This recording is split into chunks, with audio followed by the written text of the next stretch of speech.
Olá novamente, professor. Estou aqui para dar continuidade ao exercício, na realidade, e vou continuar agora com a questão número 6. A contabilidade existe. As alternativas são: como instrumento decisorial, para fins de controles, para avaliar as riquezas, e D, a alternativa todas são verdadeiras. Eu assinalei a alternativa todas são verdadeiras. E agora eu irei explicar o porquê do meu raciocínio. Como instrumento decisorial, obviamente, para que a administração ela consiga tomar decisões mais assertivas, é necessário ter um conjunto de dados que sejam, como eu posso dizer, mais confiáveis e, de fato, relacionados àquela empresa. E, para que isso aconteça, a contabilidade nos disponibiliza relatórios, pareceres, enfim, e tudo isso é utilizado como instrumento decisorial, porque vai embasar as decisões que os administradores podem vir a tomar. Para fins de controle, sim, porque ela nos permite avaliar e analisar e também comparar dados em situações diferentes, em épocas diferentes, e tudo isso nos auxilia no controle. E para avaliar as riquezas. Acontece dessa maneira porque a contabilidade nos auxilia no avaliamento de patrimônio. Alternativa C. Questão 7. A contabilidade tem pelo menos A, 60 anos, B, 600 anos, C, 6.000 anos, D, 60.000 anos. Eu assinalei 6.000 anos porque foi quando a contabilidade surgiu, sendo um pouco ainda encontrada no livro de Gênesis, como também no livro de Jó. Questão 8. Um dos maiores expoentes da contabilidade foi um empresário americano, um frade franciscano, um mafioso italiano e um sonegador brasileiro. Assinalei a alternativa B, um frade franciscano, que é o Luca Pacioli, que escreveu um tratado de contabilidade no início do século XX, aproximadamente. As demais estão incorretas, acredito que eu não preciso explicar detalhadamente por quê. 9. O principal cenário mundial da contabilidade de hoje é Estados Unidos, porém cedendo espaço para as normas internacionais, Itália, Alemanha e Canadá. Bem, o padre Lucas Pacioli, ele era italiano e escreveu seu primeiro tratado na Itália, então a escola italiana predominou o ensino sobre a contabilidade durante todo o início do século XX. A partir de meados do século XX, com a Grande Depressão dos Estados Unidos, aproximadamente em 1929, houve-se um aumento expressivo das pesquisas com relação à contabilidade para que as empresas pudessem se reerguer naquele período, enfim, e até hoje a escola americana vem predominando nesse sentido da contabilidade. Letra D. Número 10. Um dos títulos abaixo não se refere ao profissional contábil. A. Médico de empresas. B. Guarda-livros. C. Anjo da guarda da empresa. D. Psicólogo da empresa. Bem, eu pesquisei o que é que um médico faz, o que um anjo da guarda faz, um psicólogo e um guarda-livros. Um médico, basicamente, ele é aquele que se preocupa com a saúde humana. Então, ele vai prevenir, diagnosticar e cuidar, tratar de algumas doenças. O mesmo faz o contador, porém, voltado para organizações. Ele vai avaliar quais são os problemas daquela empresa, enfim, poder tratar, ajudar no tratamento da melhor maneira possível.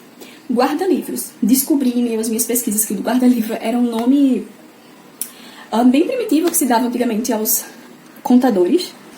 E isso se dava porque um dos seus principais objetivos de suas principais funções, era realizar escrituras e manter em boa ordem os livros mercantis das empresas comerciais. C. Anjo da guarda da empresa. O anjo da guarda é aquele que protege, aquele que vigia. Então, de certo modo, o contador faz sim, ele vigia como é que está aquela saúde da empresa, financeira, enfim. E D, que foi a alternativa que eu marquei, psicólogo da empresa, que no caso não se refere a um contador, porque a psicologia, ela estuda e analisa o comportamento humano. A contabilidade não tem como objeto o ser humano, objeto de estudo o ser humano. Bem, agora a segunda parte do exercício, que é a questão 1. Ela fala o seguinte, eu vou tentar resumir, não vou ler a questão toda para não demorar muito. No item 1.1, informamos que a alta mortalidade deve-se principalmente à má gestão dessas empresas. Como a contabilidade poderia contribuir para reduzir essa mortalidade? Então, como eu já falei anteriormente, os administradores são aqueles que tomam as decisões das organizações e para que essas decisões tenham uma boa efetividade, uma boa assertividade, é necessário que elas tenham um respaldo de dados confiáveis, verdadeiros, e a contabilidade ela consegue nos fornecer esses relatórios, e a partir desses relatórios a gente pode efetuar decisões muito mais bem colocadas, bem postas, evitando o fracasso da organização, sabendo diagnosticar problemas, como tratar, enfim, desta maneira, eu acredito. 2. Por que a contabilidade de custos surge na Revolução Industrial?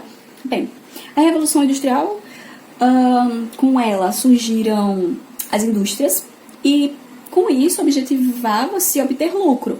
E para que o lucro ele acontecesse, surgiu a necessidade de se acompanhar quais eram as receitas e as despesas das empresas. Controlando-se as despesas, no caso os custos, conseguia-se ter um controle maior, com relação ao lucro, com relação à produtividade, que eram coisas que se almejavam bastante naquele período da Revolução Industrial, onde a produtividade acontecia literalmente a todo vapor. A questão 3.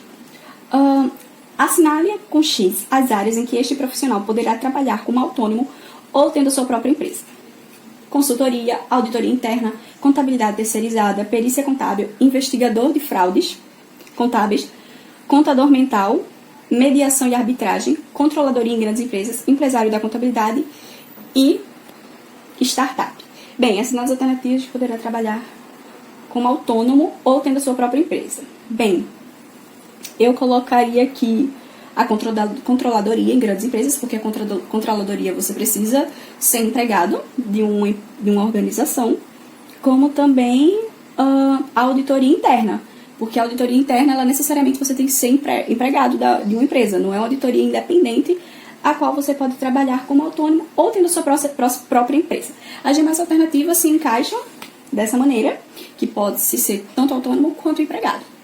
E é isso. Com relação à questão 4, eu não consegui desenvolvê-la, porque o capítulo não forneceu um conhecimento que me possibilitasse de resolver essa questão 4, então eu peço perdão por não ter conseguido responder, professor. Inclusive, peço que o senhor possa responder em uma outra ocasião, para que eu sane essa minha dúvida.